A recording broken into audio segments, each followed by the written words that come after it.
Recording number 7 Bhagavatam చదువుకుంటూ ఉన్నాము. కథా సంవిధానము అనే హెడ్డింగ్తో ఇప్పుడు మనం చదువుకోబోతున్నాము. కథను కూర్పు చేయుట విషయమున ఇతిహాస పురాణములకును కావ్యములకును నడుమ స్వభావ భేదము చాలా ఉన్నది. కావ్యములందు పాత్రపోషణము, సంభాషణము, రసపోషణము, అలంకారము, ధ్వని మున్నగునవి ప్రధానము. కనుక వీనిని అనుసరించే కథ చెప్పు తీరు కూడా ఉండును. అంతకన్నా విశాలముగా ఉండుటకు వీలు లేదు. ఇతిహాస పురాణములు రచించుటకు వేద సంప్రదాయమే మేలుబంతి. ఇందు శాశ్వత సత్యమును అనుసరించి సృష్టి సత్యములు, వానిని అనుసరించి మనస్సు మొదలగు వాని స్వభావములు, వ్యక్తులు ప్రవర్తనలు సంవిధానము చేయబడును. దీనిని అనుసరించి కథను కూర్చుకొనుట ఉండును. కనుక వీని కథా ప్రణాళిక అనంతమైన విశాలత్వము కలది. భాగవతమున గల కథా సంవిధానము దర్శనాత్మకముగా ఉండును. ఏ ఘట్టము దేనిని దర్శనము చేయించునో, ఏ దర్శనము తర్వాత దేనిని చేయించినచో భగవంతుని దర్శనము సిద్ధించునో, ఆ పరమ ప్రయోజనమును అనుసరించి ఇందలి ఘట్టములు కూర్పు చేయబడినవి. దీని వెనుక ముందులు పరిశీలించు సద్భావము, భక్తి గౌరవములు, శ్రద్ధయు లేనిచో అశ్వత్థామను అవమానించిన ఘట్టము ఉన్నగునవి కథాగతికి అనావశ్యకములు అనిపించును. పరిశీలింపవలసినది సృష్టిలోనూ ద్రష్టలోనూ గల సహజత తప్ప పండితులు నిర్ణయించిన కావ్య లక్షణములు కావు. భారతమున గాని భాగవతమున గాని గ్రంథారంభమందు ఒక చక్కని నియమము కనిపించును. గ్రంథమునందలి కథ జరిగిపోయిన తరువాత కాలము నుండి గ్రంథారంభము జరుగును. భారతము పరీక్షిత్తు జనమేజయుల కాలములో గ్రంథారంభము చేయబడినది. అట్లే భాగవతము పరీక్షిత్తు జననముతో ఆరంభము చేయబడినది. దానికి ఒక పురాణ సంప్రదాయము ఉన్నది. సృష్టి అంతయు ప్రళయమైపోయిన వెనుక మరుసటి సృష్టి ఆరంభమై మరల అంతకుముందు కథయే జరుగును. సృష్టిలోని మహాసత్యములన్నీయు తాతల కథలు మనుమలు చెప్పుకొనుచున్నట్లు జరుగును. ఇది ఈ రచనలోని వస్తుధ్వని అనగా కథ చెప్పు విధానమున కథ యొక్క పరమార్థము ఇమిడి ఉండుట. జరిగిన విషయమును సూతుడు శౌనకాది మునులతో చెప్పుట ఇందలి కథా సంప్రదాయము. మొదట సమస్త సృష్టి ధర్మములును ప్రశంసింపబడినవి. సృష్టిలో దేనిని గూర్చి తెలుసుకున్నప్పుడైనను దాని యందు భగవంతుని అంతర్యామిత్వమును మరువరాదు. కథలను, వ్యక్తులను, స్వభావములను భగవంతుని యందు ఆరోపించి తెలుసుకొనుచున్నంత తడవును ఆ సమస్తమును వారి హృదయముల యందు భగవంతుని క్రీడ. ఆ క్రీడలో గోచరించు పాత్రల రాగద్వేషములు, పాపపుణ్య ప్రవర్తనములు ఎవరికినీ నష్టము కలిగించనివి. లోకమును కూడా ఇట్లే చూచుట అభ్యసించినచో అందలి జీవులే పాత్రలు. వారి ప్రవర్తనలు కూడా దేవుని క్రీడలోని భాగములై ద్రష్టకు నష్టము కలిగించుట మానును. కుర్రవాని కొంటె పనుల వలె భగవంతుని యందు ముచ్చట గొలుపుచుండును. సుఖదుఖములు రెండును ముద్దు ముచ్చటలనే కలిగించును. భగవంతుని అస్తిత్వం మరిచిన క్షణములలో వానికి స్వతంత్ర ప్రవృత్తి ఏర్పడి కథయందలి లేక వ్యక్తుల యందలి రాగద్వేషాదులు గమనించు వారిలోని రాగద్వేషాదులను ప్రేరేపించును. జీవప్రజ్ఞకు బంధము, దుఃఖము కలిగించును. దీనిని భాగవత పరమార్థముగా, బంధఛేదన రహస్యముగా సూతుడు ప్రతిపాదించుట ఇందలి గ్రంథారంభము. పుణ్యశ్రవణ కీర్తనుండైన కృష్ణుండు తన కథలు వినువారి హృదయమునందు నిలిచి శుభములాచరించును, అశుభములు పరిహరించును. ఈ సేవ వలన నిశ్చల భక్తి కలుగును. అప్పుడు చిత్తము రజస్తమస్సులలోనూ అందు పుట్టిన కామలోభాదులలోనూ చిక్కుకొనక సత్వగుణముతో ప్రసన్నమగును. ఈ ప్రసన్నత వలన సంగములు విడిచిపోవును. అట్టివానికి ఈశ్వరతత్వ జ్ఞానము సిద్ధించును. ఈ సూతుని వాక్యములు భాగవతము యొక్క సందేశము. చెప్పబోవు కథలన్నీయూ దీనినే ప్రతిపాదించుట ఈ గ్రంథమందలి కథా సంవిధాన వైఖరి. ఇటుపైన సూతుడు భాగవతమును సుగమము చేయుటకు కొంత తత్వ వివరణము చేయును. తరువాత శుకయోగీంద్రుడు వ్యాసునిచే నిర్మింపబడిన భాగవతమును పరీక్షిత్తునకు గంగ నడుమ వివరించనని ప్రసక్తము చేయును.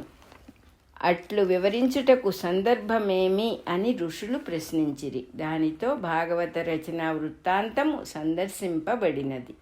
3వ ద్వాపరయుగము చివర వేదవ్యాసుడు జన్మించెను. అతడు రాబోవు కలియుగ ప్రభావమును గుర్తించెను. అందు యజ్ఞధర్మములు వేదధర్మములు చెదిరిపోకుండుటకు వేదమును 4 సంహితలుగా విభజించి 4 శిష్యులచే ప్రచారము చేయించెను. వేదార్థము బోధపడుటకు పురాణేతిహాసములను వివరించి ఆ సంహితకు పంచమ వేదము అని పేరు పెట్టెను. దానిని సూతునకు అప్పజెప్పి నైమిసారణ్యమున శౌనకాది మునులకు అధ్యయనము చేయింపుమని చెప్పెను. ఇంత చేసినను ప్రజలకు కావలసిన దానిని సమకూర్చి తిని అను తృప్తి కలుగలేదు. వయసు మీరిపోవచ్చున్నది, ఇంకేమి చేయగలనని బాధపడుచుండగా నారదుడు వచ్చి భాగవత ధర్మమును ఉపదేశించి భాగవత రచనము చేయుమని ప్రబోధము చేసెను. ఈ రచన తప్పొప్పులతో పనిలేదు. తప్పొప్పులు మానవులు కల్పించుకొన్నవి. వాని ప్రకారము రచనలో ఒప్పులున్నను రక్షించున్నది లేదు, తప్పులున్నను మునిగిపోయినది లేదు. కావలసినది రాగద్వేషములకు పట్టుబడక సుఖ జీవనమున సిద్ధించు మోక్షోపాయము. అది భగవంతుని సంకీర్తనము వలన తప్ప జరుగదు.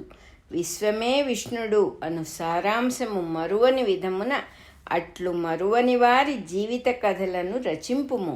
అందు దైవస్మరణము వలన దైవముండును. దైవమునకు ఉండుట ఉండకుండుట అను 2 లక్షణములను కలవు. స్మరించినప్పుడు ఉండుట, స్మరింపనప్పుడు ఉండకుండుట జరుగును. కనుక జీవులకు స్మరణమొక్కటియే మోక్షోపాయము.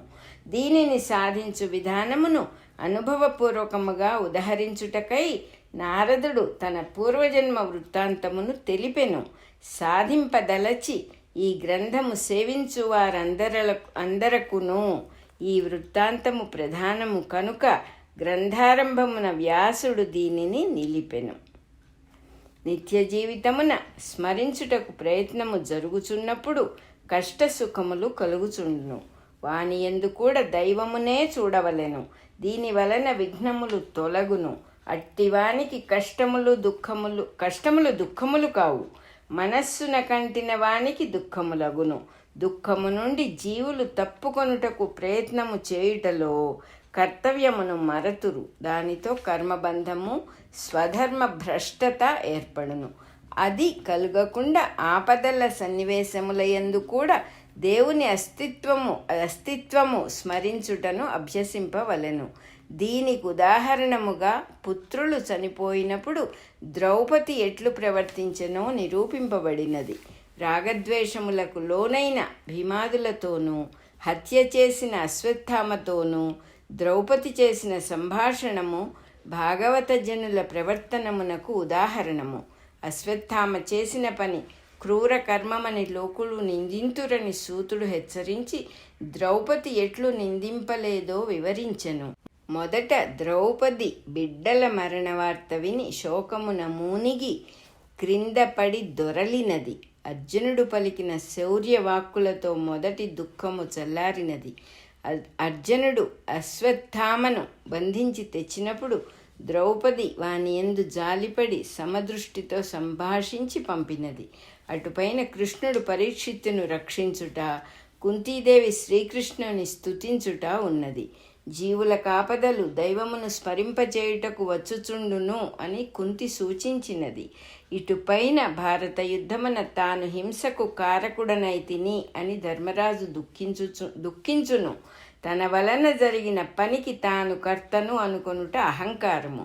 దానితో దుఃఖము కలుగును అని తెలుపుటకు ఈ సన్నివేశము చెప్పబడినది. ధర్మజుని అహంకారము తొలగుటకై భీష్ముడు ధర్మోపదేశము చేయును. సకల ధర్మములను తెలిపిన వెనుక చిట్ట చివరకు ధర్మ సమన్వయ స్వరూపుడైన శ్రీకృష్ణుని స్తుతించి భీష్ముడు మనస్సున కృష్ణుని రూపొందించుకొని కన్నులతో అతనినే చూచుచూ శ్వాస తన యందు లయము చేసి తాను విశ్వాత్మునిలో కలిసెను. పరమ భాగవతమూర్తి చరమ సాధన ఎట్లో ఇందు తెలుపబడినది. చనిపోవుట కాక దేహము విడుచుటకు అర్థము నిరూపింపబడినది. భగవంతుని అస్తిత్వము గుర్తింపచేయుటకై శ్రీకృష్ణుడు ద్రౌపదికొక విధముగను, కుంతికొక విధముగను, ధర్మజునికొక విధముగను, ఉత్తరకు ఒక విధముగను, భీమునికి ఒక విధముగను, అర్జునునకు మరొక విధముగను, అశ్వత్థామకు ఒక విధముగను సంబంధించి ఉండుట పై ఘట్టములలో అతని క్రీడగా వర్ణింపబడినది. తనకు మాత్రము వీరెవ్వరూ వేరు వేరు విధమున సంబంధించి లేరు. తానొక్కొక్కరికి ఒక్కొక్క విధముగా సంబంధించి ఉన్నాడు. తనకు వారితో గల సంబంధం ఒకటే, అది జీవేశ్వరుల సంబంధము. తన్నాశ్రయించిన వారికి తన అస్తిత్వము నొసగుటయే ఈ సంబంధము. దీనిని మరొక విధముగా సమన్వయించి చెప్పుటకు కృష్ణుని ద్వారకానగర ఆగమనము వర్ణింపబడినది. హస్తినాపుర వీధులలో చూచుచున్న పురజనులందరూ వాని బాల్యలీలలను వివిధముగా ప్రశంసించుకొనిరి.